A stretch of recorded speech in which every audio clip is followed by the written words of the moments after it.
Mrs. Vance again, and here we are in the last part of Unit 5, Part 3, which is about energy and enzymes. So we mentioned the fact that active transport requires the cell to use energy, but what kind of energy is the cell going to use? So we need to talk a little bit about what energy is and how we go about getting it. So energy is, by definition, the ability to do work. And there are generally two main categories of energy. There's kinetic energy, which has to do with motion, and so that would involve things like heat and light that move as well. And then there's potential energy, which is stored energy due to something's position or its structure, and this would include a type of energy called chemical energy, which is what we're going to use in cells. So you probably also learned about the law of conservation of energy, which says that energy cannot be created or destroyed. It can only be transferred or transmitted. In living things, these transformations happen during chemical reactions. There are always chemical reactions going on in your cells all the time.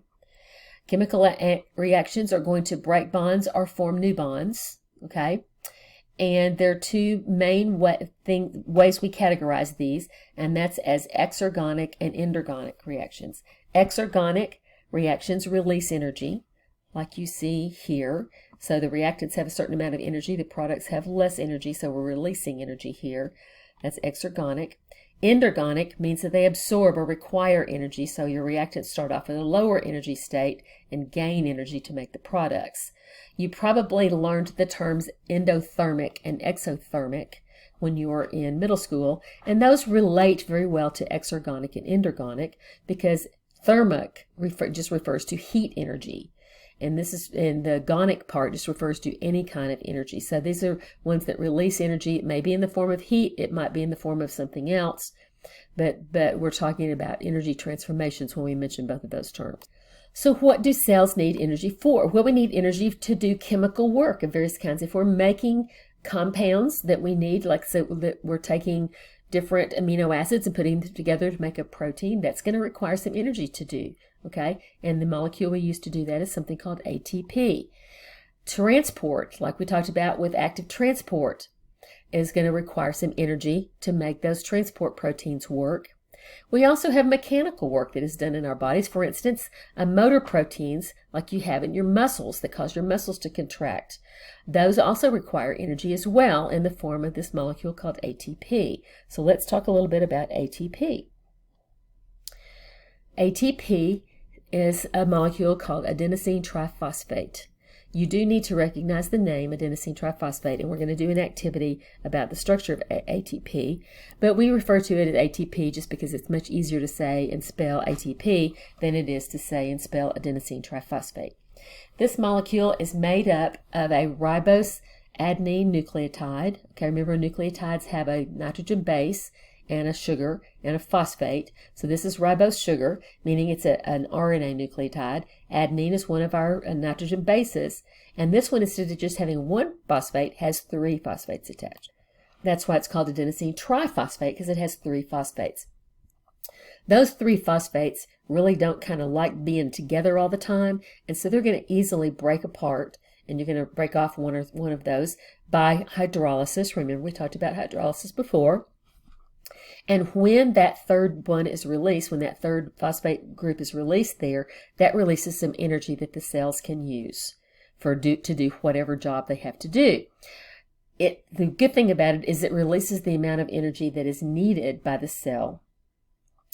We can also regenerate ATP by adding a phosphate back to ADP. ADP is adenosine diphosphate, which is what you call it when it has only two phosphate groups. And so we have ADP with two phosphates plus our other phosphate that's just going to be used for something else, and then some energy that can be used by the cell for cellular processes. So you have various exergonic reactions going on in cells, and the energy produced by those exergonic reactions lets the cell make more ATP, while the energy released as ATP is broken down allows the cell to power those endergonic reactions. And so we have a cycle of phosphorylation where we're adding a phosphate to ADP to make ATP, and hydrolysis where we're releasing energy to do whatever those reactions are that the cell needs to do. There are lots of different reactions going on all the time in cells. Some require energy, some produce energy, and we'll learn some more about that later on, about exactly how the cell produces the energy to do that. But right now we're going to focus on how the cell's doing work with the ATP. So when you have various chemical reactions occurring, chemical reactions don't happen on their own. Some of them are called spontaneous, but they don't really happen on their own. They have to have a little bit of energy to get them started, kind of like when you're getting ready to ride your bike or take off on your skateboard. You have to have a push to get started. Okay, this is what we call activation energy. And so some things that would be spontaneous that will happen and release energy, they don't happen immediately. It takes some time for them to happen. And in cells, sometimes we need those things right away, and we don't need to have time to wait for them. And so we have to have a way for the cells to overcome this activation energy barrier that's preventing the reactant from breaking down to make the products. And in that case, we use something called an enzyme. So let's see how enzymes work, first of all, and then we'll talk about them. If exergonic reactions occur spontaneously, what keeps molecules from breaking apart and cell chemistry from racing out of control? For any reaction to occur, even a downhill reaction, some energy must be added to get the reaction going. This energy is needed to break bonds in the reactant molecules. The energy needed to start a chemical reaction is called the energy of activation, E sub A. This required energy input represents a barrier that prevents even energy-releasing exergonic reactions from occurring without some added energy. How does a living cell overcome the energy barrier so that its metabolic reactions can occur quickly and precisely? A special kind of protein called an enzyme is the answer.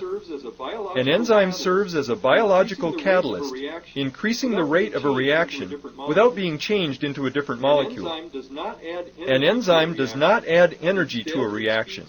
Instead, it speeds up a reaction by lowering the energy barrier. An enzyme is very selective. Its three-dimensional shape allows it to act only on specific molecules, referred to as the enzyme substrates. As the substrates bind to the enzyme's active site, they are held in a position that facilitates the reaction. This takes less activation energy than the unaided reaction. Products form and are released. The enzyme emerges unchanged from the reaction. So, enzymes are by definition biological catalysts that speed up chemical reactions by lowering the activation energy of the reaction. They're almost always made of protein. Sometimes they have some parts that are not protein that are associated with them. Catalysts are not used up in the reaction. They're very specific for the reaction. A particular enzyme will only work on certain substrates, okay? The name almost always ends in ASE, like lipase or lactase. They work best usually at a certain pH or temperature. Some of them also require non-protein helpers called cofactors or coenzymes. And so we'll talk a little bit more about how this works, and we'll do some activities about enzymes in class as well, but that just gives you an idea of what enzymes are. Okay? So enzymes have a specific shape that helps it make a chemical reaction happen. It puts the substrate in a position that makes it easier or facilitates the reaction happening.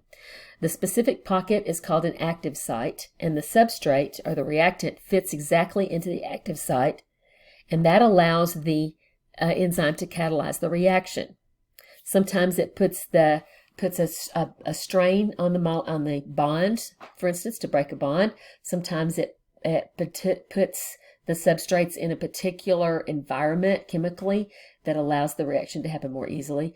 Whatever way it happens, it does make the reaction more easy and quicker to happen. In this particular case, this one is causing, it's a hydrolase. It's causing hydrolysis to occur, and it's breaking apart this disaccharide into two monosaccharides. This particular one is sucrose, which is table sugar, and we're breaking it down using the enzyme, the hydrolytic enzyme, to make glucose and fructose. Okay? Then the products are released. Once the products are released, the enzyme looks just like it did before, and it's ready to catalyze another reaction. It's not changed in any way, and it helps facilitate the reaction, making it happen more quickly. So how do cells control enzymes? There are several different ways that enzymes can be controlled. One way that can be controlled is by enzyme concentration. If you want the reaction to happen more quickly, then you have a lot of enzyme available. If you want the enzyme reaction to happen more slowly, then have fewer enzymes, therefore increasing the substrate concentration. There are also sometimes molecules that inhibit various enzymes. There are competitive inhibitors that actually fit into the active site and prevent the substrate from binding to the enzyme. And there are also non-competitive inhibitors that change the enzyme's shape so that the substrate doesn't fit. So these are various ways that enzymes can be controlled by the cell. So putting it all together, we can talk about two categories of reactions. We call anabolic reactions. Those are the ones that are endergonic and that are going to put things together, like dehydration synthesis reactions, okay? And then we have catabolic reactions that are exergonic. They're going to give off energy, and they're going to take place via hydrolysis reactions. You can have enzymes that can catalyze either anabolic reactions or catabolic reactions, but pretty much every reaction that occurs in cells must have some kind of enzyme involved with it.